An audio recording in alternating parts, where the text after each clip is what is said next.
Hello, Kardec Radio. This is our 6 p.m. program, Pray Without Ceasing. My name's Teresa. I live in Vermont, and I am a Kardec Radio listener daily. This evening, we're going to discuss a prayer message received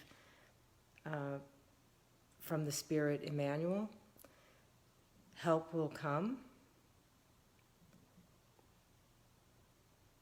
This message was received by the Brazilian medium Francisco Candido Xavier at the Spiritist Group of Prayer in Brazil, Sao Paulo, Brazil, in 1977.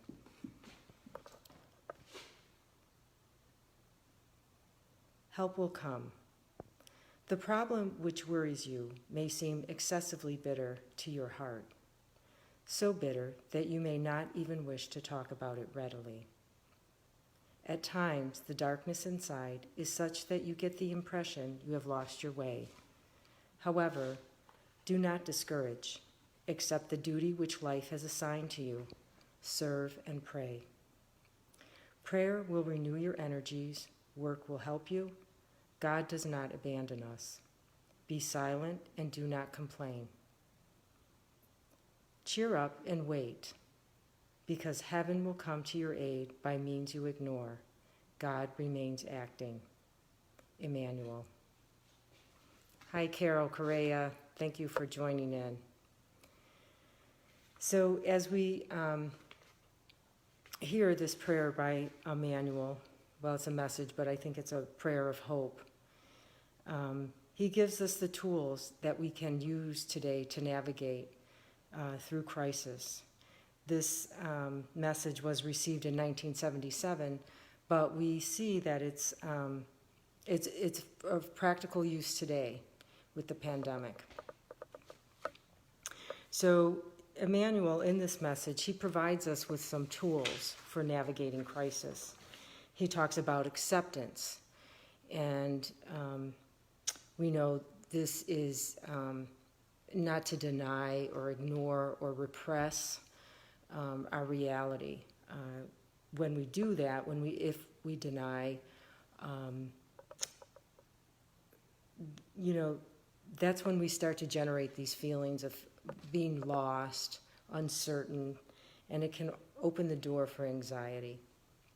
So acceptance is a tool that is actually useful when you're in a situation that you cannot change.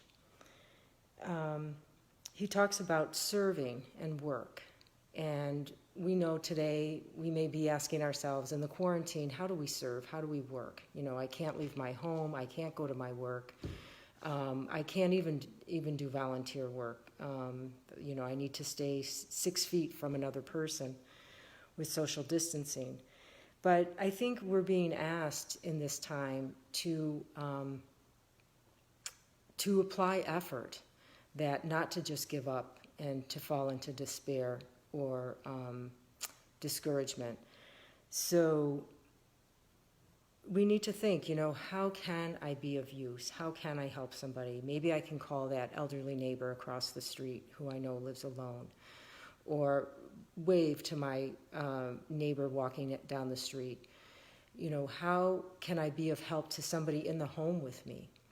So it's applying some effort and taking some action on our part. And we need to remember that work is really basically any activity we can do for good.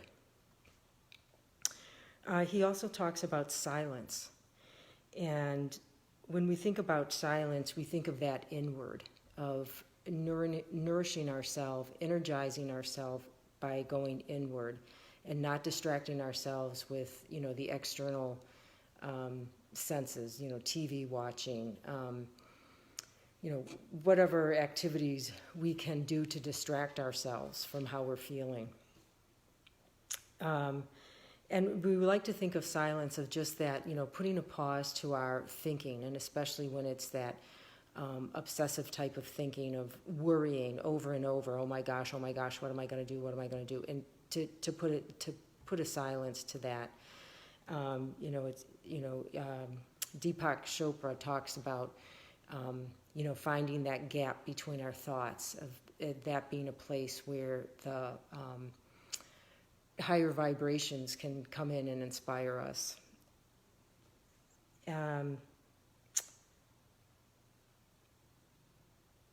So we can find silence through mindful meditation, contemplation, reflection, allowing ourselves just that time, which most of us are being offered to these days with the virus. The last thing he talks about is cheer. And we can break this down into the simplest form, which is just positive thinking. And it's a practice of thinking positive. And it puts an end to the disturbing and repetitive negative thinking. And we want to remember that it's a good time during these times to avoid that type of thinking, because it opens the door to feeling anxious and worry and panic attacks. So I think this message is one of hope. It's direct, and it's one we can use at any time for any kind of crisis. He also mentioned prayer, and we know that prayer brightens the light of hope in our heart. And as we do that, we have an effect on the people around us. So by praying, we're affecting other people and as the collective. And prayer is, it's the vibrations of the soul. And when we pray, we align with God.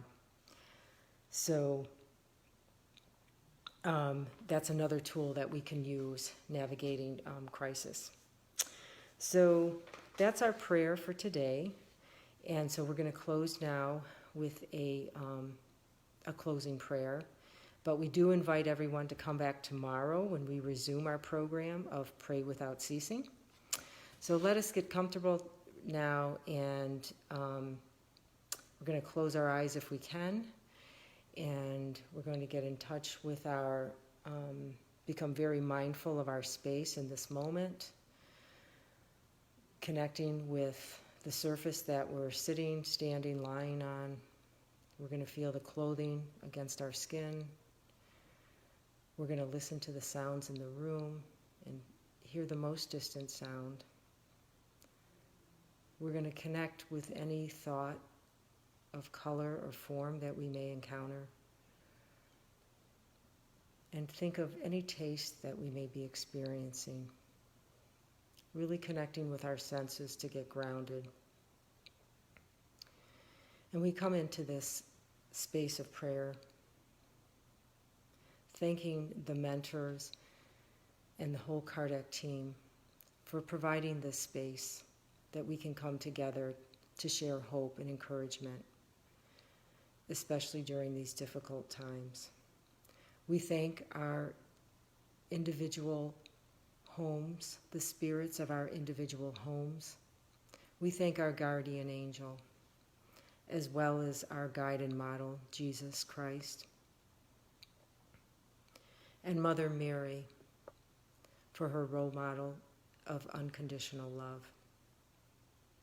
Let us take these tools with us into our week, practicing prayer, service to others, silence, and cheerfulness, accepting that which we cannot change, knowing that we are never alone and God does remain acting. With humility and respect, we request permission to close this session, and so be it. Thank you once again, John DeRosa, Debbie Chu, Sister of the Heart, Elisa Ramos, and Carol Correa. Thank you all for listening. Those are the people I can see, and for those of you I can't see, thank you as well. And remember to come back tomorrow at 6 p.m. when we'll continue our program, Pray Without Ceasing. God bless, hugs, and kisses to everyone. Bye-bye.